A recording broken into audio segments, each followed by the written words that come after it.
Hello friends, welcome to Brothers Finance and good evening. ಇವತ್ತಿನ market ವಿಷಯಕ್ಕೆ ಬಂದರೆ Sensex 693 points down ಆಗಿ 81,306 ಅಲ್ಲಿ ಕ್ಲೋಸ್ ಆಗಿದೆ.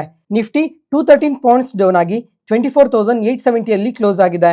ಬ್ಯಾಂಕ್ ನಿಫ್ಟಿ 606 ಪಾಯಿಂಟ್ಸ್ ಡೌನ್ ಆಗಿ 55,149 ಅಲ್ಲಿ ಕ್ಲೋಸ್ ಆಗಿದೆ. ಫ್ರೆಂಡ್ಸ್, ಇವತ್ತು ಮಾರ್ಕೆಟ್ ನೋಡಿದ್ರ ಸ್ಟ್ರೈಟ್ 4 ಡೇಸ್ ಪಾಸಿಟಿವ್ ಆಗಿ ರಿಯಾಕ್ಟ್ ಆಗಿದೆ. ಮಾರ್ಕೆಟ್ ಇವತ್ತು ಪ್ರಾಫಿಟ್ ಬುಕ್ಕಿಂಗ್ ಇಂದ ನೆಗೆಟಿವ್ ಆಗಿ ಕ್ಲೋಸ್ ಆಗಿದೆ. ಅದರಲ್ಲೂ ನಿಫ್ಟಿ, ಸೆನ್ಸೆಕ್ಸ್, ಬ್ಯಾಂಕ್ ನಿಫ್ಟಿ ಮಾತ್ರನೇ ಇವತ್ತು ತುಂಬಾ ಫಾಲ್ ಆಗಿರೋದು. ಆದ್ರೆ ಮಿಡ್ ಅಂಡ್ ಸ್ಮಾಲ್ ಕ್ಯಾಪ್ಸ್ ನೋಡ್ಕೊಂಡ್ರೆ ಜಸ್ಟ್ ಮಾರ್ಜಿನಲ್ ನೆಗೆಟಿವ್ ಆಗಿ ಕ್ಲೋಸ್ ಆಗಿದೆ. ಫ್ರೆಂಡ್ಸ್, ಇವತ್ತು ನಮ್ಮ ಮಾರ್ಕೆಟ್ ನೆಗೆಟಿವ್ ಆಗಿ ಇರ್ಬೋದು ಅಂತ ನಿನ್ನೆ ಮಾರ್ಕೆಟ್ ನ್ಯೂಸ್ ಅಲ್ಲೇನೆ ಮೆನ್ಷನ್ ಮಾಡಿದ್ದೆ. ಯಾಕಂದ್ರೆ ಲಾಸ್ಟ್ 2-3 ಡೇಸ್ ಇಂದನು ಇದ್ರ ಬಗ್ಗೆ ಅಪ್ಡೇಟ್ ಮಾಡ್ತಾನೆ ಇದ್ದೆ. US ಅಲ್ಲಿ ಇವತ್ತು ರಾತ್ರಿ ಜಾಕ್ಸನ್ ಹೋಲ್ ಮೀಟಿಂಗ್ ಇದೆ. ಇದು ನಮ್ಮ ಮಾರ್ಕೆಟ್ಗಾಗ್ಲಿ US ಮಾರ್ಕೆಟ್ಗಾಗ್ಲಿ ಇದು ತುಂಬಾನೇ ಇಂಪಾರ್ಟೆಂಟ್ ಅಂತ ಮೆನ್ಷನ್ ಮಾಡ್ತಾನೆ ಬರ್ತಾ ಇದೆ. ಇವತ್ತು ರಾತ್ರಿ ಆ ಮೀಟಿಂಗ್ ಇರೋ ಕಾರಣದಿಂದನೇ ಇವತ್ತು ನಮ್ಮ ಮಾರ್ಕೆಟ್ ಅಲ್ಲಿ ಈ ತರ ಪ್ರಾಫಿಟ್ ಬುಕಿಂಗ್ ನಡೆದಿರೋದು. ನೆಕ್ಸ್ಟ್ ಅದಾದ್ಮೇಲೆ ಫ್ರೆಂಡ್ಸ್, ಇವಾಗ ನಮ್ಮ ಮಾರ್ಕೆಟ್ ರಿಲೇಟೆಡ್ ಆಗಿ ಮತ್ತೆ ಗ್ಲೋಬಲ್ ಮಾರ್ಕೆಟ್ ರಿಲೇಟೆಡ್ ಆಗಿ ತುಂಬಾನೇ ಅಪ್ಡೇಟ್ಸ್ ಇದಾವೆ. ಮತ್ತೆ ನಮ್ಮ ಮಾರ್ಕೆಟ್ಗೆ ಹಂಗಂತ ಕಂಪ್ಲೀಟ್ ನೆಗೆಟಿವ್ ಅಪ್ಡೇಟ್ಸ್ ಏನಿಲ್ಲ. ಸ್ವಲ್ಪ ಪಾಸಿಟಿವ್ ಅಪ್ಡೇಟ್ಸ್ ಇದಾವೆ, ಸ್ವಲ್ಪ ನೆಗೆಟಿವ್ ಅಪ್ಡೇಟ್ಸ್ ಇದಾವೆ. ಇದನ್ನ ಪ್ರತಿಯೊಂದನ್ನು ಡೀಟೇಲ್ ಆಗಿ ಮಾತಾಡ್ಕೊಳ್ಳೋಣ. ಫಸ್ಟ್ ಇವಾಗ ಗ್ಲೋಬಲ್ ಮಾರ್ಕೆಟ್ಸ್ ಇಂದ ಶುರು ಮಾಡೋಣ. ಫ್ರೆಂಡ್ಸ್, ಇವತ್ತು ರಾತ್ರಿ US ಅಲ್ಲಿ ಜಾಕ್ಸನ್ ಹೋಲ್ ಮೀಟಿಂಗ್ ಇದೆ. ಈ ಮೀಟಿಂಗ್ ಅಲ್ಲಿ ಫೆಡ್ ಚೇರ್ಮನ್ ಅವರು ಈ ರೇಟ್ ಕಟ್ ರಿಲೇಟೆಡ್ ಆಗೆಲ್ಲ ಯಾವ ತರ ಸ್ಟೇಟ್ಮೆಂಟ್ಸ್ ಮಾಡ್ತಾರೆ ಅನ್ನೋದು ತುಂಬಾನೇ ಇಂಪಾರ್ಟೆಂಟ್ ಆಗಿರುತ್ತೆ. ಮತ್ತೆ ನಿನ್ನೆ ನೋಡ್ಕೊಂಡ್ರೆ US ಅಲ್ಲಿ weekly jobless claim data update ಆಗಿದೆ. ಈ ಡೇಟಾ ವೀಕ್ ಆಗಿ ಬಂದಿದೆ. ಮತ್ತೆ ಜುಲೈ ಮಂತ್ ಅಲ್ಲಿ ನೋಡ್ಕೊಂಡ್ರೆ ಈ ಜಾಬ್ಸ್ ಡೇಟಾ ಕೂಡ ವೀಕ್ ಆಗೇ ಬಂದಿದೆ. ಅದಕ್ಕೋಸ್ಕರ ಪ್ರತಿಯೊಬ್ರು ಈ ಜಾಕ್ಸನ್ ಹೋಲ್ ಮೀಟಿಂಗ್ ಅಲ್ಲಿ ಫೆಡ್ ಚೇರ್ಮನ್ ಅವರು ಯಾವ ತರ ಸ್ಟೇಟ್ಮೆಂಟ್ಸ್ ಮಾಡ್ತಾರೆ ಅನ್ನೋದು ಪ್ರತಿಯೊಬ್ರು ತುಂಬಾನೇ ನೋಡ್ತಾ ಇದ್ದಾರೆ. ಅದ್ರ ಜೊತೆಗೆ ಸೆಪ್ಟೆಂಬರ್ ಅಲ್ಲಿ ನೋಡ್ಕೊಂಡ್ರೆ FOMC ಮಿನಿಟ್ಸ್ ಮೀಟಿಂಗ್ ಕೂಡ ಇದೆ. ಅದಕ್ಕೋಸ್ಕರ ಈ ಡೇಟಾ ನಮ್ಮ ಮಾರ್ಕೆಟ್ಗೆ ತುಂಬಾನೇ ಇಂಪಾರ್ಟೆಂಟ್ ಆಗಿರುತ್ತೆ. ಇದು ಇವತ್ತು ಓವರ್ ನೈಟ್ ಅಲ್ಲಿ ನಡೆಯುತ್ತೆ. ಒಂದ್ ವೇಳೆ ಈ ಡೇಟಾ ಏನಾದ್ರು US ಮಾರ್ಕೆಟ್ ಓಪನ್ ಅಲ್ಲಿ ಇದ್ದಾಗ ಏನಾದ್ರು ಅಪ್ಡೇಟ್ ಆದ್ರೆ, ಒಂದ್ ವೇಳೆ ನೆಗೆಟಿವ್ ಡೇಟಾಸ್ ಏನಾದ್ರು ಅಪ್ಡೇಟ್ ಆದ್ರೆ US ಮಾರ್ಕೆಟ್ ಕೂಡ ಕರೆಕ್ಟ್ ಆಗುತ್ತೆ. ಅದರಿಂದ ಸೋಮವಾರ ನಮ್ಮ ಮಾರ್ಕೆಟ್ ಕೂಡ ಫಾಲ್ ಆಗೋ ಚಾನ್ಸಸ್ ಜಾಸ್ತಿ ಇರುತ್ತೆ. ಒಂದ್ ವೇಳೆ US ಮಾರ್ಕೆಟ್ ಕ್ಲೋಸ್ ಆದ್ಮೇಲೆ ಈ ಡೇಟಾ ಏನಾದ್ರು ಅಪ್ಡೇಟ್ ಆದ್ರೆ ಅದ್ರ ಇಂಪ್ಯಾಕ್ಟ್ ನಮ್ಮ ಮೇಲೆ ಮಂಗಳವಾರ ನೋಡ್ಬೋದು. ಒಂದ್ ವೇಳೆ ಪಾಸಿಟಿವ್ ಡೇಟಾಸ್ ಏನಾದ್ರು ಈ ಮೀಟಿಂಗ್ ಇಂದ ಬಂತು ಅಂದ್ರೆ ನಮ್ಮ ಮಾರ್ಕೆಟ್ ಆಗ್ಲಿ US ಮಾರ್ಕೆಟ್ ಆಗ್ಲಿ ತುಂಬಾನೇ ಪಾಸಿಟಿವ್ ಆಗಿ ರಿಯಾಕ್ಟ್ ಆಗೋ ಚಾನ್ಸಸ್ ಜಾಸ್ತಿನೇ ಇರುತ್ತೆ. ಅದ್ರ ಜೊತೆಗೆ ಇವಾಗ ನೂಮ್ರ ಅವ್ರು ನೋಡ್ಕೊಂಡ್ರೆ ಅಕ್ಟೋಬರ್ ಅಲ್ಲಿ RBI ಕೂಡ ರೇಟ್ ಕಟ್ ಮಾಡೋ ಚಾನ್ಸಸ್ ಜಾಸ್ತಿ ಇದೆ ಅಂತಾನೆ ಸ್ಟೇಟ್ಮೆಂಟ್ಸ್ ಮಾಡ್ತಾ ಇದ್ದಾರೆ. ಅದಕ್ಕೋಸ್ಕರ ಇವಾಗ ಸೆಪ್ಟೆಂಬರ್ ಅಲ್ಲಿ US ಅಲ್ಲಿ ರೇಟ್ ಕಟ್ ನಡೆದ್ರೆ ಅಕ್ಟೋಬರ್ ಅಲ್ಲಿ ಇಂಡಿಯಾಲ್ಲೂ ಕೂಡ 25 ಬೇಸಿಸ್ ಪಾಯಿಂಟ್ಸ್ ರೇಟ್ ಕಟ್ ಆಗೋ ಚಾನ್ಸಸ್ ಜಾಸ್ತಿ ಇರುತ್ತೆ. ಅದರಿಂದ ಎರಡೂ ಮಾರ್ಕೆಟ್ಸ್ಗೂ ಇದು ಪಾಸಿಟಿವ್ ಆಗುತ್ತೆ. ನೆಕ್ಸ್ಟ್ ಅದಾದ್ಮೇಲೆ ನಿನ್ನೆ ನೋಡ್ಕೊಂಡ್ರೆ US Europe trade deal complete ಆಗಿದೆ. ಈ ಟ್ರೇಡ್ ಡೀಲ್ ಯಾವ ತರ ಇದೆ ಅಂತ ನೋಡ್ಕೊಂಡ್ರೆ ಇದು ಕಂಪ್ಲೀಟ್ ಆಗಿ US ಅವ್ರಿಗೆನೆ ಪಾಸಿಟಿವ್ ಆಗೋ ತರನೇ ಇದೆ. ಇವಾಗ ಯುರೋಪ್ ಅವ್ರು ನೋಡ್ಕೊಂಡ್ರೆ ಲಾರ್ಜೆಸ್ಟ್ ಟ್ರೇಡಿಂಗ್ ಪಾರ್ಟ್ನರ್ ಆದ್ರೂ ನೋಡ್ಕೊಂಡ್ರು ಇದು ಕಂಪ್ಲೀಟ್ US ಗೆನೆ ಪಾಸಿಟಿವ್ ಆಗುತ್ತೆ. ಹೆಂಗೆ ಅಂತ ನೋಡ್ಕೊಂಡ್ರೆ ಇವಾಗ ಯುರೋಪ್ ಇಂದ ಯಾವುದೇ ಪ್ರಾಡಕ್ಟ್ಸ್ US ಗೆ ಎಕ್ಸ್ಪೋರ್ಟ್ ಮಾಡಿದ್ರು ಆ ಪ್ರಾಡಕ್ಟ್ಸ್ ಮೇಲೆ 15% ಟ್ಯಾರಿಫ್ ನ ಕಲೆಕ್ಟ್ ಮಾಡ್ತಾರೆ. ಅಂದ್ರೆ ಇವಾಗ US 15% ಯುರೋಪ್ ಮೇಲೆ ಟ್ಯಾರಿಫ್ ಹಾಕಿದ್ದಾರೆ.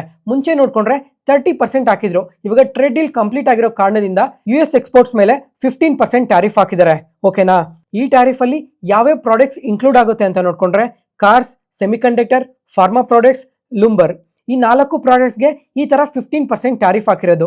ಅದಾದ್ಮೇಲೆ ಈ ಟ್ರೇಡ್ ಡೀಲ್ ಅಲ್ಲಿ ನೋಡ್ಕೊಂಡ್ರೆ US ಇಂದ ಯುರೋಪಿಯನ್ ಕಂಟ್ರೀಸ್ ಅವರು $750 ಬಿಲಿಯನ್ ಆಫ್ ಎನರ್ಜಿ ಪರ್ಚೇಸ್ ಮಾಡಬೇಕು ಅಂತ ಅಗ್ರಿ ಮಾಡ್ಕೊಂಡಿದ್ದಾರೆ. ಅದಾದ್ಮೇಲೆ ಪ್ರತಿ ವರ್ಷ $40 billion worth of AI chips ನ US ಇಂದ ಪರ್ಚೇಸ್ ಮಾಡಬೇಕು ಅಂತ ಅಗ್ರಿ ಮಾಡ್ಕೊಂಡಿದ್ದಾರೆ.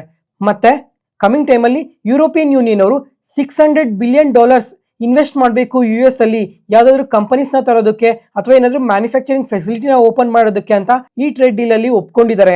ಫ್ರೆಂಡ್ಸ್, ಅದಕ್ಕೋಸ್ಕರನೇ ಹೇಳಿದ್ದು ಈ ಟ್ರೇಡ್ ಡೀಲ್ ಏನ್ ಕಂಪ್ಲೀಟ್ ಆಗಿದೆ ಇದು ಮಾತ್ರ US ಗೆ ಕಂಪ್ಲೀಟ್ ಆಗಿ ಪಾಸಿಟಿವ್ ಆಗುತ್ತೆ. ಅವ್ರ ಪ್ರಾಡಕ್ಟ್ಸ್ ಮೇಲೆ ಎಕ್ಸ್ಟ್ರಾ ಟ್ಯಾರಿಫ್ ತಗೊಂತಾರೆ. ಅವ್ರೇನು US ಅಲ್ಲಿ ಇನ್ವೆಸ್ಟ್ ಮಾಡಬೇಕು ಮತ್ತೆ US ಪ್ರಾಡಕ್ಟ್ಸ್ ನ ಕಂಪಲ್ಸರಿಯಾಗಿ ಪರ್ಚೇಸ್ ಮಾಡಬೇಕು ಅಂತ ಸಮೇತ ಒಪ್ಕೊಂಡಿದ್ದಾರೆ. ನೆಕ್ಸ್ಟ್ ಅದಾದ್ಮೇಲೆ ಇವಾಗ ವೈನ್, ಸ್ಪಿರಿಟ್, ಸ್ಟೀಲ್, ಅಲ್ಯೂಮಿನಿಯಂ ಈ ಪ್ರಾಡಕ್ಟ್ಸ್ ಮೇಲೆ ನೋಡ್ಕೊಂಡ್ರೆ ಇನ್ನ ಟ್ಯಾರಿಫ್ ನೆಗೋಸಿಯೇಷನ್ಸ್ ಕಂಟಿನ್ಯೂ ಆಗ್ತಾನೆ ಇದೆ. ನೋಡೋಣ ಇದ್ರ ಬಗ್ಗೆ ಕೂಡ ಇನ್ನ ಏನ್ ಅಪ್ಡೇಟ್ಸ್ ಬರ್ತವೆ ಅಂತ. ಫ್ರೆಂಡ್ಸ್, ಇವಾಗ ಈ ಗ್ಲೋಬಲ್ ಮಾರ್ಕೆಟ್ಸ್ ಬಗ್ಗೆ ಏನ್ ಎಕ್ಸ್ಪ್ಲೇನ್ ಮಾಡಿದೀನಿ ಅದೆಲ್ಲ ಅರ್ಥ ಆಗಿದೆ ಅಂತ ಅನ್ಕೊಂತೀನಿ. ನೆಕ್ಸ್ಟ್ ಇವಾಗ ನಮ್ಮ ಇಂಡಿಯನ್ ಮಾರ್ಕೆಟ್ ಬಗ್ಗೆ ಮಾತಾಡ್ಕೊಳ್ಳೋಣ. ಫ್ರೆಂಡ್ಸ್, ತುಂಬಾ ಸಲ ಹೇಳಿದ್ದೆ ಇವಾಗ ಇಂಡಿಯಾ ಮೇಲೆ ನೋಡ್ಕೊಂಡ್ರೆ ಟೋಟಲ್ ಆಗಿ 50% ಟ್ಯಾರಿಫ್ ಇದೆ. ಅದರಲ್ಲಿ 25% ರೆಸಿಪ್ರೋಕಲ್ ಟ್ಯಾರಿಫ್ ಇದು ಈಗಾಗಲೇ ಶುರು ಆಗೋಗಿದೆ. ನೆಕ್ಸ್ಟ್ ಇವಾಗ ಅಡಿಷನಲ್ 25% ಟ್ಯಾರಿಫ್ ಏನಿದೆ ಅದು ಮುಂದಿನ ಬುಧವಾರದಿಂದ ಶುರು ಆಗುತ್ತೆ. ಅಂದ್ರೆ ಆಗಸ್ಟ್ 27 ಇಂದ ಶುರು ಆಗುತ್ತೆ. ಫ್ರೆಂಡ್ಸ್, ಇವಾಗ ಈ ವೀಕೆಂಡ್ ಅಲ್ಲಾಗ್ಲಿ ಅಥವಾ 27 ಗಿನ್ನ ಒಳಗಡೆ ಈ ಟ್ಯಾರಿಫ್ ರಿಲೇಟೆಡ್ ಆಗಿ ಯಾವುದೇ ತರ ಇಂಡಿಯಾ ರಿಲೇಟೆಡ್ ಆಗಿ ಪಾಸಿಟಿವ್ ಸ್ಟೇಟ್ಮೆಂಟ್ಸ್ ಏನಾದ್ರು ಬರಲಿಲ್ಲ ಅಂದ್ರೆ ನಮ್ಮ ಮಾರ್ಕೆಟ್ ಕರೆಕ್ಟ್ ಆಗೋ ಚಾನ್ಸಸ್ ಜಾಸ್ತಿನೇ ಇದೆ. ಅಂದ್ರೆ ಅಟ್ಲೀಸ್ಟ್ ಈ 27 ಒಳಗಡೆ ಈ ಅಡಿಷನಲ್ 25% ಟ್ಯಾರಿಫ್ ಏನಿದೆ ಈ ಟ್ಯಾರಿಫ್ನಾದ್ರೂ ಪಾಸ್ ಮಾಡಬೇಕು, ಅವಾಗಾದ್ರೂ ಇದು ಪಾಸಿಟಿವ್ ಆಗುತ್ತೆ. ಅದ್ರ ಜೊತೆಗೆ ಈ ರೀಸೆಂಟ್ ಟೈಮಲ್ಲಿ ನೋಡ್ಕೊಂಡ್ರೆ ಈ ಟ್ರೇಡ್ ಡೀಲ್ ಬಗ್ಗೆ ಏನು ಅಪ್ಡೇಟ್ಸ್ ಬರ್ತಾನೆ ಇಲ್ಲ.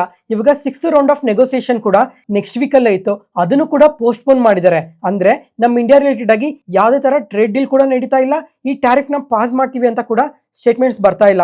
ಇದೇನಾದ್ರೂ 27th ವರ್ಗು ಅದೇ ತರನೇ ಕಂಟಿನ್ಯೂ ಆದ್ರೆ ನಮ್ಮ ಮಾರ್ಕೆಟ್ ಕರೆಕ್ಟ್ ಆಗೋ ಚಾನ್ಸಸ್ ಜಾಸ್ತಿನೇ ಇದೆ. ಮತ್ತೆ ಅದ್ರ ಜೊತೆಗೆ ಬುಧವಾರ ನೋಡ್ಕೊಂಡ್ರೆ ನಮ್ಮ ಮಾರ್ಕೆಟ್ ಕ್ಲೋಸ್ ಅಲ್ಲಿ ಇರುತ್ತೆ. ಓವರ್ ನೈಟ್ ಅಲ್ಲಿ ಏನ್ ಬೇಕಾದ್ರೂ ಅಪ್ಡೇಟ್ಸ್ ಬರ್ಬೋದು, ನೋಡೋಣ ಕಮಿಂಗ್ ಟೈಮಲ್ಲಿ ಈ ಟ್ಯಾರಿಫ್ ರಿಲೇಟೆಡ್ ಆಗಿ ಇನ್ನ ಏನ್ ಅಪ್ಡೇಟ್ಸ್ ಬರುತ್ತೆ ಅಂತ. ನೆಕ್ಸ್ಟ್ ಅದಾದ್ಮೇಲೆ ಫ್ರೆಂಡ್ಸ್, ಮೊನ್ನೆ ನೋಡ್ಕೊಂಡ್ರೆ ರಷ್ಯಾದವರು ಇಂಡಿಯಾ ರಿಲೇಟೆಡ್ ಆಗಿ ತುಂಬಾನೇ ಪಾಸಿಟಿವ್ ಸ್ಟೇಟ್ಮೆಂಟ್ಸ್ ಮಾಡಿದ್ರು.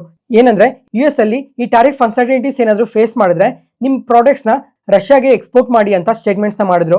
ಅದಾದ್ಮೇಲೆ ನಿನ್ನೆ ನೋಡ್ಕೊಂಡ್ರೆ ಇವಾಗ ನಾವು ರಷ್ಯಾದಿಂದ ತುಂಬಾ ಆಯಿಲ್ ನ ಪರ್ಚೇಸ್ ಮಾಡ್ತಾ ಇದೀವಲ್ಲ, ಅದಕ್ಕೋಸ್ಕರ ಅಡಿಷನಲ್ ಆಗಿ ಅಪ್ ಟು 5% ನಿಮ್ಗೆ ಡಿಸ್ಕೌಂಟ್ ಕೊಡ್ತೀವಿ, ಇನ್ನೂ ಆಯಿಲ್ ಏನಾದ್ರು ಬೇಕಂದ್ರೆ ಎಕ್ಸ್ಟ್ರಾ ಪರ್ಚೇಸ್ ಮಾಡ್ಬೋದು ಅಂತ ಪಾಸಿಟಿವ್ ಸ್ಟೇಟ್ಮೆಂಟ್ಸ್ ಮಾಡಿದ್ದಾರೆ.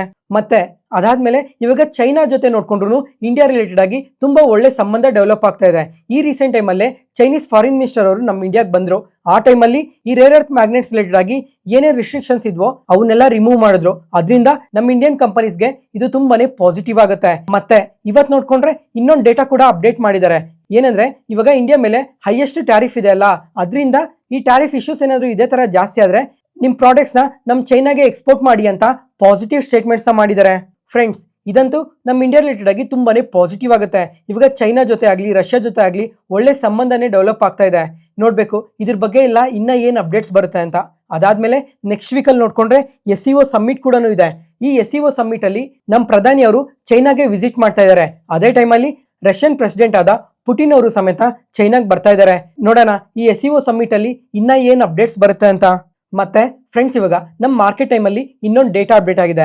ಏನಂದ್ರೆ ಈ ರಿಲಯನ್ಸ್ ಇಂಡಸ್ಟ್ರೀಸ್ ಅವ್ರದ್ದು ಆನ್ಯುವಲ್ ಜನರಲ್ ಮೀಟಿಂಗ್ ನೆಕ್ಸ್ಟ್ ವೀಕಲ್ಲಿ ಇದೆ. ಯಾವತ್ತು ಅಂದ್ರೆ 29th ಆಗಸ್ಟ್ ಇದೆ. ಇದು ಕೂಡ ನಮ್ಮ ಮಾರ್ಕೆಟ್ಗೆ ತುಂಬಾನೇ ಇಂಪಾರ್ಟೆಂಟ್ ಆಗಿರುತ್ತೆ. ಇವಾಗ ಈ ಮೀಟಿಂಗ್ ಅಲ್ಲಿ ಪ್ರತಿಯೊಬ್ರು ಏನ್ ಎಕ್ಸ್ಪೆಕ್ಟ್ ಮಾಡ್ತಾ ಇದ್ದಾರೆ ಅಂದ್ರೆ ಈ ಜಿಯೋ IPO ಬಗ್ಗೆ ಏನ್ ಸ್ಟೇಟ್ಮೆಂಟ್ಸ್ ಬರುತ್ತೆ ಅಂತ ಪ್ರತಿಯೊಬ್ರು ನೋಡ್ತಾ ಇದ್ದಾರೆ. ಈ ಜಿಯೋ IPO ರಿಲೇಟೆಡ್ ಆಗಿ ಪಾಸಿಟಿವ್ ಸ್ಟೇಟ್ಮೆಂಟ್ಸ್ ಏನಾದ್ರು ಬಂದ್ರೆ ಅಂದ್ರೆ ಕಮಿಂಗ್ ಟೈಮಲ್ಲಿ IPO ಬರುತ್ತೆ ಅಂತ ಏನಾದ್ರು ಸ್ಟೇಟ್ಮೆಂಟ್ಸ್ ಮಾಡಿದ್ರೆ ಅವತ್ತು ನಮ್ಮ ಮಾರ್ಕೆಟ್ ಪಾಸಿಟಿವ್ ಆಗಿರೋ ಚಾನ್ಸಸ್ ಜಾಸ್ತಿನೇ ಇರುತ್ತೆ. ಒಂದ್ ವೇಳೆ ಇದ್ರ ಬಗ್ಗೆ ಯಾವುದೇ ತರ ಸ್ಟೇಟ್ಮೆಂಟ್ಸ್ ಏನು ಬರಲಿಲ್ಲ ಅಂದ್ರೆ ಅವತ್ತು ರಿಲಯನ್ಸ್ ಇಂಡಸ್ಟ್ರೀಸ್ ಕರೆಕ್ಟ್ ಆಗೋ ಚಾನ್ಸಸ್ ಜಾಸ್ತಿನೇ ಇರುತ್ತೆ. ಅದರಿಂದ ಕಂಪ್ಲೀಟ್ ನಮ್ಮ ಮಾರ್ಕೆಟ್ ಕೂಡ ಕರೆಕ್ಟ್ ಆಗೋ ಚಾನ್ಸಸ್ ಜಾಸ್ತಿನೇ ಇರುತ್ತೆ. ಫ್ರೆಂಡ್ಸ್, ಕಮಿಂಗ್ ಟೈಮಲ್ಲಿ ನಮ್ಮ ಮಾರ್ಕೆಟ್ ಒಂದ್ ವೇಳೆ ಕರೆಕ್ಟ್ ಆದ್ರೂ ನಮ್ಮ ಮಾರ್ಕೆಟ್ನ ಪಾಸಿಟಿವ್ಗೆ ನೋಡಿ. ಯಾಕಂದ್ರೆ ಲಾಂಗ್ ಟರ್ಮ್ ಅಲ್ಲಿ ಇಂಡಿಯನ್ ಸ್ಟಾಕ್ ಮಾರ್ಕೆಟ್ ಪಾಸಿಟಿವ್ ಆಗಿ ಗ್ರೋ ಆಗೋ ಚಾನ್ಸಸ್ ಜಾಸ್ತಿನೇ ಇರುತ್ತೆ. ಅದ್ರ ಜೊತೆಗೆ ನಮ್ಮ ಇಂಡಿಯಾದಲ್ಲಿ ಪಾಲಿಸೀಸ್ ನೋಡ್ಕೊಂಡ್ರು ತುಂಬಾ ಪಾಸಿಟಿವ್ ಆಗಿದೆ. ಜಿಯೋ ಪೊಲಿಟಿಕಲ್ ಡೆವಲಪ್ಮೆಂಟ್ಸ್ ಕೂಡ ತುಂಬಾನೇ ಪಾಸಿಟಿವ್ ಆಗಿದೆ. ಅದಕ್ಕೋಸ್ಕರ ಮಾರ್ಕೆಟ್ ಕರೆಕ್ಟ್ ಆದ್ರೂ ಸಮೇತ ಪಾಸಿಟಿವ್ ಆಗಿ ನೋಡಿ. ಈ ತರ ಕಾಂಪ್ಲಿಕೇಟೆಡ್ ಇನ್ಫಾರ್ಮೇಶನ್ ಎಲ್ಲ ಸಿಂಪ್ಲಿಫೈ ಮಾಡಿ ನಿಮ್ಮ ಮುಂದೆ ತರ್ತಾ ಇದೀವಲ್ಲ. ಯಾವುದೇ ಪಾಯಿಂಟಲ್ಲಿ ನಾನು ಹೇಳೋ ಇನ್ಫಾರ್ಮೇಶನ್ ನಿಮಗೆ ಯೂಸ್ಫುಲ್ ಅನ್ಸಿದ್ರೆ ಈ ವಿಡಿಯೋನ ಲೈಕ್ ಮಾಡಿ. ಮತ್ತೆ ನಿಮ್ಮ ಫ್ರೆಂಡ್ಸಲ್ಲಿ ಯಾರಿಗಾದ್ರೂ ಸ್ಟಾಕ್ ಮಾರ್ಕೆಟ್ ಬಗ್ಗೆ ಇಂಟ್ರೆಸ್ಟ್ ಇರೋರಿಗೆ ಈ ವಿಡಿಯೋಸ್ನ ಶೇರ್ ಮಾಡಿ. Next market key updates. First ಇವಾಗ ಆರ್ ಸಿಸ್ಟಮ್ಸ್ ಇಂಟರ್ನ್ಯಾಷನಲ್ಸ್ ಬಗ್ಗೆ ಮಾತಾಡ್ಕೊಳ್ಳೋಣ. ಈ ಕಂಪನಿ ನೋಡ್ಕೊಂಡ್ರೆ ಇವತ್ತು ಇಂಟ್ರಾಡೇ ಸೆಷನ್ ಅಲ್ಲಿ 17% ಪಾಸಿಟಿವ್ ಆಗಿ ರಿಯಾಕ್ಟ್ ಆಗಿದೆ. ಫಸ್ಟ್ ಇವಾಗ ಈ ಕಂಪನಿ ಬಿಸ್ನೆಸ್ ಬಗ್ಗೆ ಮಾತಾಡ್ಕೊಳ್ಳೋಣ. ಇವರು ಗ್ಲೋಬಲ್ ಪ್ರಾಡಕ್ಟ್ ಇಂಜಿನಿಯರಿಂಗ್ ಮತ್ತೆ ಡಿಜಿಟಲ್ ಸೊಲ್ಯೂಷನ್ಸ್ ನ ಪ್ರೊವೈಡ್ ಮಾಡ್ತಾರೆ. ಮತ್ತೆ ಇವತ್ತು ನೋವಿಗೋ ಸೊಲ್ಯೂಷನ್ಸ್ ಅಲ್ಲಿ 100% ಸ್ಟೇಕ್ ನ ಅಕ್ವೈರ್ ಮಾಡಿದ್ದಾರೆ. ಈ ಕಂಪನಿ ಬಿಸ್ನೆಸ್ ನೋಡ್ಕೊಂಡ್ರೆ ಇವರು ಅಷ್ಟೇ end to end digital solutions ನ ಪ್ರೊವೈಡ್ ಮಾಡ್ತಾರೆ. ಅದ್ರ ಜೊತೆಗೆ low code no code, intelligent automation, data analytics, cloud data AI ಈ ತರ ತುಂಬಾ ಸೆಗ್ಮೆಂಟ್ಸ್ ಅಲ್ಲಿ ವರ್ಕ್ ಮಾಡ್ತಾರೆ. ಫ್ರೆಂಡ್ಸ್, ಇವಾಗ ನಿಮ್ಗೆ ಇಲ್ಲೊಂದು ಡೌಟ್ ಬರ್ಬೋದು, ಒಂದು ಕಂಪನಿನ ಅಕ್ವೈರ್ ಮಾಡಿದ್ರೆ ನಿಯರ್ಲಿ 17% ವರ್ಗೂ ಪಾಸಿಟಿವ್ ಆಗಿ ರಿಯಾಕ್ಟ್ ಆಗ್ಬೇಕಾ ಅಂತ. ಇವಾಗ ಎಕ್ಸ್ಪ್ಲೈನ್ ಮಾಡ್ತೀನಿ ನೋಡಿ. ಇವಾಗ ಈ ಕಂಪನಿನ ಅಕ್ವೈರ್ ಮಾಡೋದಕ್ಕೆ ಟೋಟಲ್ ಡೀಲ್ ಎಷ್ಟು ಗೊತ್ತಾ? 950 crores ಡೀಲ್ ಒಪ್ಕೊಂಡಿದ್ದಾರೆ. ಅದರಲ್ಲಿ ಇವಾಗ ಪ್ರೆಸೆಂಟ್ 400 crores ಕ್ಯಾಶ್ ಕೊಟ್ರೆ ಸಾಕು. ಅದಾದ್ಮೇಲೆ ಕಮಿಂಗ್ ಟೈಮ್ ಅಲ್ಲಿ ಈ ಕಂಪನಿ ಯಾವ ತರ ಪರ್ಫಾರ್ಮ್ ಮಾಡುತ್ತೆ ಅಂದ್ರೆ ಕಂಪನಿಗೆ ಎಷ್ಟು ರೆವಿನ್ಯೂಸ್ ಕೊಡುತ್ತೆ ಮತ್ತೆ ಪ್ರಾಫಿಟ್ಸ್ ಎಷ್ಟು ಇನ್ಕ್ರೀಸ್ ಆಗುತ್ತೆ ಅದ್ರ ಮೇಲೆ ಡಿಪೆಂಡ್ ಆಗಿರುತ್ತೆ ಇನ್ನು ಮಿಕ್ಕಿರೋದು ದುಡ್ಡು ಯಾವ ತರ ಕೊಡಬೇಕು ಅಂತ. ಅದರಿಂದನೇ ಈ ತರ ಇವತ್ತು ಪಾಸಿಟಿವ್ ಆಗಿ ರಿಯಾಕ್ಟ್ ಆಗಿರೋದು. ಮತ್ತೆ ಈ ನೋವಿಗೋ ಸೊಲ್ಯೂಷನ್ಸ್ ಕಂಪನಿ ಏನಿದೆ, ಈ ಕಂಪನಿನೂ ಅಷ್ಟೇ ಬೆಟರ್ ಆಗಿ ನಾರ್ಮಲ್ ಆಗಿ ಚೆನ್ನಾಗಿದೆ. ಯಾಕಂದ್ರೆ ಬಿಸ್ನೆಸ್ ಪ್ರಕಾರನೂ ಚೆನ್ನಾಗಿದೆ. ಅದಾದ್ಮೇಲೆ ಇವಾಗ ಲಾಸ್ಟ್ ಟೈಮ್ ರೆವಿನ್ಯೂಸ್ ನೋಡ್ಕೊಂಡ್ರೆ ಅಬೌಟ್ 2000 crores ರೆವಿನ್ಯೂಸ್ ನ ಪೋಸ್ಟ್ ಮಾಡಿದ್ರು. ಮತ್ತೆ ಲಾಸ್ಟ್ 3 years ಅಲ್ಲಿ 44% CAGR ಅಲ್ಲಿ ಗ್ರೋ ಆಗಿದ್ದಾರೆ. ಅದಕ್ಕೋಸ್ಕರ ನೋಡೋಣ ಕಮಿಂಗ್ ಟೈಮ್ ಅಲ್ಲೂ ಯಾವ ತರ ರಿಸಲ್ಟ್ಸ್ ನ ಪೋಸ್ಟ್ ಮಾಡ್ತಾರೆ ಅಂತ. Next Titagarh rail systems. ಈ ಕಂಪನಿ ನೋಡ್ಕೊಂಡ್ರೆ ಇವತ್ತು ನಮ್ಮ ಮಾರ್ಕೆಟ್ ಓಪನಿಂಗ್ ಅಲ್ಲಿ ನಿಯರ್ಲಿ 4% ವರ್ಗು ಪಾಸಿಟಿವ್ ಆಗಿ ರಿಯಾಕ್ಟ್ ಆಗಿತ್ತು. ಯಾಕಂದ್ರೆ ಈ GRS ಇದೆ ಅಲ್ಲ, ಗಾರ್ಡನ್ ರಿಚ್ ಶಿಪ್ ಬಿಲ್ಡಿಂಗ್, ಈ ಕಂಪನಿಯಿಂದ 467 ಕ್ರೋರ್ಸ್ ಆರ್ಡರ್ ಬಂದಿದೆ. ಏನಕ್ಕೋಸ್ಕರ ಅಂತ ನೋಡ್ಕೊಂಡ್ರೆ 2 ಫ್ಯಾಬ್ರಿಕೇಟೆಡ್ ರಿಸರ್ಚ್ ವೆಸಲ್ಸ್ ಗೋಸ್ಕರ ಈ ಆರ್ಡರ್ ಬಂದಿರೋದು. ಅಂದ್ರೆ ಎಕ್ಸಾಂಪಲ್, ಇವಾಗ ಈ ಸಮುದ್ರದಲ್ಲಿ ಅಂಡರ್ ವಾಟರ್ ಅಲ್ಲಿ ಏನಾದ್ರು ಸ್ವಲ್ಪ ರಿಸರ್ಚ್ ಮಾಡೋದಕ್ಕೆ, ಮತ್ತೆ ಸುನಾಮೀಸ್ ಏನಾದ್ರು ಬರ್ತಾವ ಇಲ್ವಾ ಅಂತ ಈ ರಿಸರ್ಚ್ ಎಲ್ಲ ಮಾಡ್ತಾ ಇರ್ತಾರಲ್ಲ, ಅದಕ್ಕೋಸ್ಕರ ಈ ವೆಸಲ್ಸ್ಗೆ ಇವರು ಆರ್ಡರ್ ಕೊಟ್ಟಿರೋದು. ಮತ್ತೆ ಈ ಆರ್ಡರ್ ನೆಕ್ಸ್ಟ್ 28 ಮಂತ್ಸ್ ಅಲ್ಲಿ ಕಂಪ್ಲೀಟ್ ಆಗಬೇಕು ಅಂತ ಕೂಡ ಎಕ್ಸ್ಚೇಂಜ್ ಫೈಲಿಂಗ್ ಅಲ್ಲಿ ಅಪ್ಡೇಟ್ ಮಾಡಿದ್ದಾರೆ. ಮತ್ತೆ ಅಷ್ಟು ಪಾಸಿಟಿವ್ ಆಗಿ ರಿಯಾಕ್ಟ್ ಆಗಿದೆ ಕಂಪನಿ. ಮತ್ತೆ ಏನಕ್ಕೆ ಫಾಲ್ ಆಯ್ತು ಅಂದ್ರೆ ಇವತ್ತು ಮಾರ್ಕೆಟ್ ಅಲ್ಲಿ ತುಂಬಾನೇ ಅನ್ಸರ್ಟನಿಟೀಸ್ ಇದೆ ಅಲ್ಲ, ಅದರಿಂದ ಸೆಲ್ಲಿಂಗ್ ಪ್ರೆಷರ್ ಕ್ರಿಯೇಟ್ ಆಗಿ ಅದರಿಂದ ನೆಗೆಟಿವ್ ಆಗಿ ರಿಯಾಕ್ಟ್ ಆಗಿರೋದು. ನೆಕ್ಸ್ಟ್ ಎನ್ವಿರೋ ಇನ್ಫ್ರಾ ಇಂಜಿನಿಯರಿಂಗ್, ಈ ಕಂಪನಿ ನೋಡ್ಕೊಂಡ್ರೆ ಇವತ್ತು ಎಬೋವ್ 4% ಪಾಸಿಟಿವ್ ಆಗಿ ರಿಯಾಕ್ಟ್ ಆಗಿದೆ. ಯಾಕಂದ್ರೆ ಈ ಕಂಪನಿಗೆ ಒಂದು ಸಬ್ಸಿಡರಿ ಕಂಪನಿ ಇದೆ, ಅದೇ EIE ರಿನ್ಯೂಯಬಲ್ಸ್ ಪ್ರೈವೇಟ್ ಲಿಮಿಟೆಡ್ ಅಂತ. ಈ ಕಂಪನಿ ನೋಡ್ಕೊಂಡ್ರೆ ವೆಂಟೋ ಪವರ್ ಇನ್ಫ್ರಾಸ್ಟ್ರಕ್ಚರ್ ಅನ್ನೋ ಕಂಪನಿನ ಅಕ್ವೈರ್ ಮಾಡಿದ್ದಾರೆ ಅಂತ PTC ಇಂಡಿಯಾದವರು ಅಪ್ಡೇಟ್ ಮಾಡಿದ್ದಾರೆ, ಅದನ್ನು 116 ಕ್ರೋರ್ಸ್ಗೆ. ಅದರಿಂದನೇ ಈ ತರ ಪಾಸಿಟಿವ್ ಆಗಿ ರಿಯಾಕ್ಟ್ ಆಗಿರೋದು. ಮತ್ತೆ ವೆಂಟೋ ಪವರ್ ಇನ್ಫ್ರಾಸ್ಟ್ರಕ್ಚರ್ ಕಂಪನಿ ನೋಡ್ಕೊಂಡ್ರೆ ರೀಸೆಂಟ್ ಆಗಿ 40 ಮೆಗಾವಾಟ್ ಸೋಲಾರ್ ಪವರ್ ಪ್ರಾಜೆಕ್ಟ್ ಅಲ್ಲಿ ವರ್ಕ್ ಮಾಡ್ತಾ ಇದ್ದಾರೆ ಒಡಿಸಾದಲ್ಲಿ ಅಂತ ಮೆನ್ಷನ್ ಮಾಡಿದ್ರು. ಅದ್ರ ಜೊತೆಗೆ ಈ long term power purchase agreement ನ ಕೂಡ ಮಾಡ್ಕೊಂಡಿದ್ದಾರೆ. ಅದರಿಂದನೇ ಇವ್ರಿಗೆ ಕಮಿಂಗ್ ಟೈಮ್ ಅಲ್ಲಿ ಈ ಕಂಪನಿಗೆ ಬೆನಿಫಿಟ್ ಆಗುತ್ತೆ ಅಂತಾನೆ ಈ ತರ ಪಾಸಿಟಿವ್ ಆಗಿ ರಿಯಾಕ್ಟ್ ಆಗಿರೋದು. ನೆಕ್ಸ್ಟ್ ಅಪೋಲೋ ಮೈಕ್ರೋ ಸಿಸ್ಟಮ್ಸ್, ಈ ಕಂಪನಿ ನೋಡ್ಕೊಂಡ್ರೆ ಇವತ್ತು ಇಂಟರ್ಡೇ ಸೆಷನ್ ಅಲ್ಲಿ ನಿಯರ್ಲಿ 15% ವರ್ಗೂ ಪಾಸಿಟಿವ್ ಆಗಿ ರಿಯಾಕ್ಟ್ ಆಗಿದೆ. ಯಾಕಂದ್ರೆ ಇವ್ರಿಗೆ DRDO ಅಂದ್ರೆ Defence Research and Development Organisation ಇಂದ 25 ಕ್ರೋರ್ಸ್ ಆರ್ಡರ್ ಬಂದಿದೆ. ಅದರಿಂದ ಇನ್ವೆಸ್ಟರ್ ಸೆಂಟಿಮೆಂಟ್ ಕೂಡ ಪಾಸಿಟಿವ್ ಆಗಿ ಇದ್ದಿದ್ರಿಂದ ಈ ಕಂಪನಿಯಲ್ಲಿ ತುಂಬಾನೇ ಹೆವಿ ವಾಲ್ಯೂಮ್ ಬೈಯಿಂಗ್ ನಡೆದಿರೋದ್ರಿಂದ ಇವತ್ತು 15% ಪಾಸಿಟಿವ್ ಆಗಿ ರಿಯಾಕ್ಟ್ ಆಗಿರೋದು. ಅದ್ರ ಜೊತೆಗೆ ಈ ರೀಸೆಂಟ್ ಟೈಮ್ ಅಲ್ಲಿ ಈ ಕಂಪನಿ ನೋಡ್ಕೊಂಡ್ರೆ ತುಂಬಾನೇ ಪಾಸಿಟಿವ್ ಆಗಿ ಗ್ರೋ ಆಗ್ತಾ ಇದ್ದಾರೆ. ಮತ್ತೆ ಇವ್ರ ರಿಸಲ್ಟ್ಸ್ ನೋಡ್ಕೊಂಡ್ರು ಅಷ್ಟೇ ಪಾಸಿಟಿವ್ ಆಗಿ ಇದೆ. ಇಯರ್ ಆನ್ ಇಯರ್ ಅಲ್ಲಿ ರೆವಿನ್ಯೂಸ್ ನೋಡ್ಕೊಂಡ್ರೆ 46% ಇನ್ಕ್ರೀಸ್ ಆಗಿತ್ತು, ಎಬಿಟಾ ಆದ್ರೆ 83% ಇನ್ಕ್ರೀಸ್ ಆಗಿತ್ತು. ಮತ್ತೆ ಮಾರ್ಜಿನ್ಸ್ ನೋಡ್ಕೊಂಡ್ರು ಅಷ್ಟೇ ಕ್ವಾರ್ಟರ್ ಆನ್ ಕ್ವಾರ್ಟರ್ ಆಗಲಿ ಇಯರ್ ಆನ್ ಇಯರ್ ಆಗಲಿ ಪಾಸಿಟಿವ್ ಆಗಿ ಗ್ರೋ ಆಗ್ತಾ ಇದೆ. ಈ ಕ್ವಾರ್ಟರ್ ಅಲ್ಲಿ 31% ಇಂಪ್ರೂವ್ ಆಗಿದೆ ಅಂತ ಕೂಡ ಮೆನ್ಷನ್ ಮಾಡಿದ್ರು. ಮತ್ತೆ ಫ್ರೆಂಡ್ಸ್, ಇವಾಗ ಈ ಕಂಪನಿ ಹತ್ರ ಆರ್ಡರ್ ಬುಕ್ ನೋಡ್ಕೊಂಡ್ರೆ 735 ಕ್ರೋರ್ಸ್ ಆರ್ಡರ್ ಬುಕ್ ಇದೆ. ಮತ್ತೆ ಈ ಎಲೆಕ್ಟ್ರಾನಿಕ್ ಸಿಟಿಯಲ್ಲಿ 149 ಕ್ರೋರ್ಸ್ ಕೇಪೆಕ್ಸ್ ಮಾಡ್ತೀವಿ ಅಂತ ಕೂಡ ಅಪ್ಡೇಟ್ ಮಾಡಿದ್ದಾರೆ. ಓವರ್ ಆಲ್ ಈ ಎಲ್ಲಾ ರೀಸನ್ಸ್ ಇಂದಾನೆ ಇವತ್ತು ಇಷ್ಟು ಪಾಸಿಟಿವ್ ಆಗಿ ರಿಯಾಕ್ಟ್ ಆಗಿರೋದು. ನೋಡೋಣ ಕಮಿಂಗ್ ಕ್ವಾರ್ಟರ್ಸ್ ಅಲ್ಲೂ ಇವರು ಯಾವ ತರ ರಿಸಲ್ಟ್ಸ್ ನ ಪೋಸ್ಟ್ ಮಾಡ್ತಾರೆ ಅಂತ. ಫ್ರೆಂಡ್ಸ್, ಇವಾಗ ತುಂಬಾ ಫಿನಾನ್ಷಿಯಲ್ ಪ್ಲಾಟ್ಫಾರ್ಮ್ಸ್ ಅಲ್ಲೆಲ್ಲ ಇನ್ನೊಂದು ಡೇಟಾ ಅಪ್ಡೇಟ್ ಆಗಿದೆ. ಏನಂದ್ರೆ ಇವಾಗ ಈ ಆಟೋಸ್ ರಿಲೇಟೆಡ್ ಆಗಿ GST ಅಲ್ಲಿ ಸ್ವಲ್ಪ ಚೇಂಜಸ್ ನ ತಂದಿದಾರಲ್ವಾ.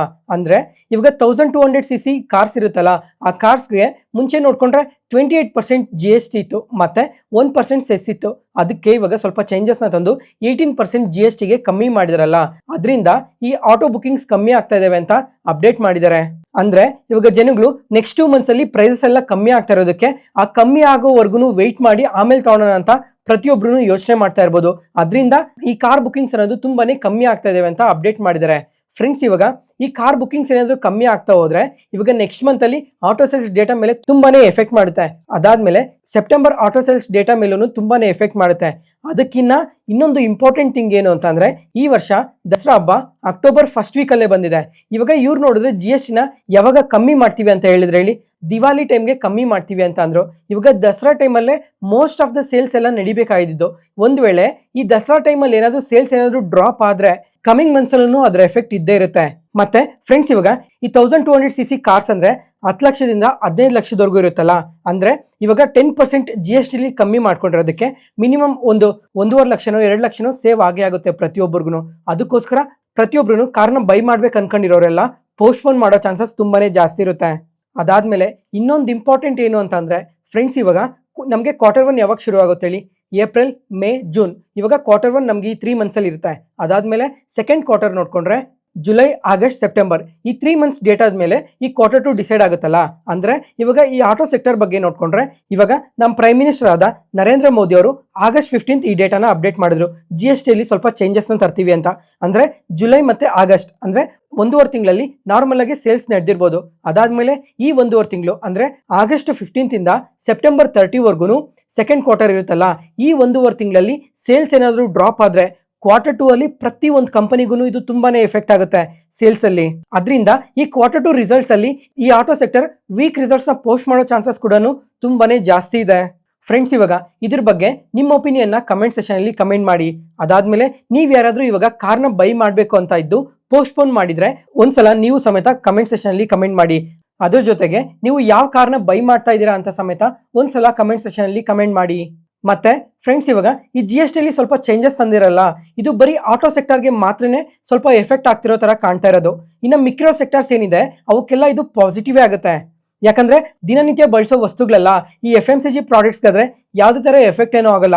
ಅದ್ರ ಜೊತೆಗೆ ಇವಾಗ ಫೆಸ್ಟಿವಲ್ ಸೀಸನ್ಸ್ ಎಲ್ಲ ಬರ್ತಾ ಇದಾವಲ್ಲ, ಅದರಿಂದ ಈ FMCG ರಿಲೇಟೆಡ್ ಆಗಿ ಇನ್ನ ಸ್ಪೆಂಡಿಂಗ್ಸ್ ಎಲ್ಲ ಜಾಸ್ತಿನೇ ಆಗ್ಬೋದೇ ಹೊರತು ಕಮ್ಮಿ ಆಗೋ ಚಾನ್ಸಸ್ ಅಂತೂ ಇಲ್ಲ. ಅದಾದ್ಮೇಲೆ ಈ ಎಲೆಕ್ಟ್ರಾನಿಕ್ಸ್ ರಿಲೇಟೆಡ್ ಆಗಿ ಮಾತಾಡ್ಕೊಂಡ್ರೆ, ಇವಾಗ ಈ ಅಕ್ಟೋಬರ್ ಮಂತ್ ಅಲ್ಲಿ ನೋಡ್ಕೊಂಡ್ರೆ ಈ ದಸರಾ ಸೇಲ್ಸ್ ಅಂತ ಶುರು ಮಾಡ್ತಾರೆ. ಅದ್ರಲ್ಲಿ ನೋಡ್ಕೊಂಡ್ರೆ ತುಂಬಾನೇ ಯೂಸ್ ಡಿಸ್ಕೌಂಟ್ ಇರುತ್ತೆ. ಮತ್ತೆ ಕಾರ್ಡ್ ಆಫರ್ಸ್ ಅಂತೆ, ಅದು ಇದು ಕೂಪನ್ ಆಫರ್ಸ್ ಅಂತೆ, ಈ ತರ ಮಲ್ಟಿಪಲ್ ಆಫರ್ಸ್ನ ಕೊಟ್ಟು ಜನನ ತುಂಬಾ ಅಟ್ರಾಕ್ಟ್ ಮಾಡ್ತಾನೆ ಇರ್ತಾರೆ.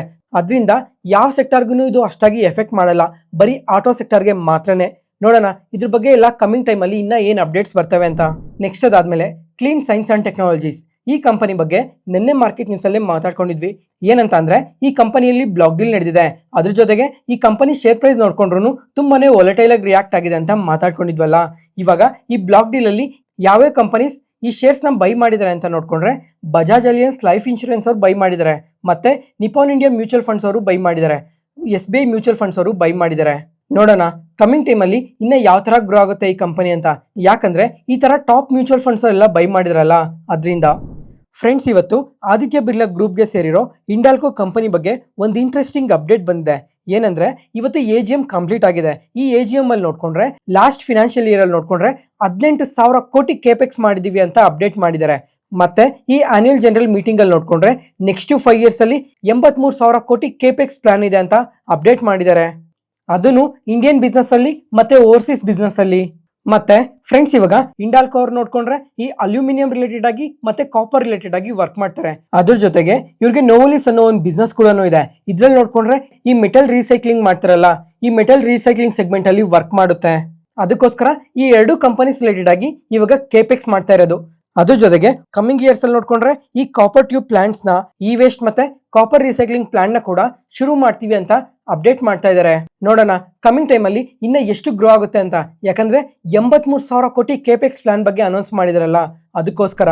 ನೆಕ್ಸ್ಟ್ NTPC ಗ್ರೀನ್ ಎನರ್ಜಿ, ಈ ಕಂಪನಿ ಬಗ್ಗೆ ತುಂಬಾ ಸಲನೇ ಮಾತಾಡ್ಕೊಂಡಿದ್ವಿ.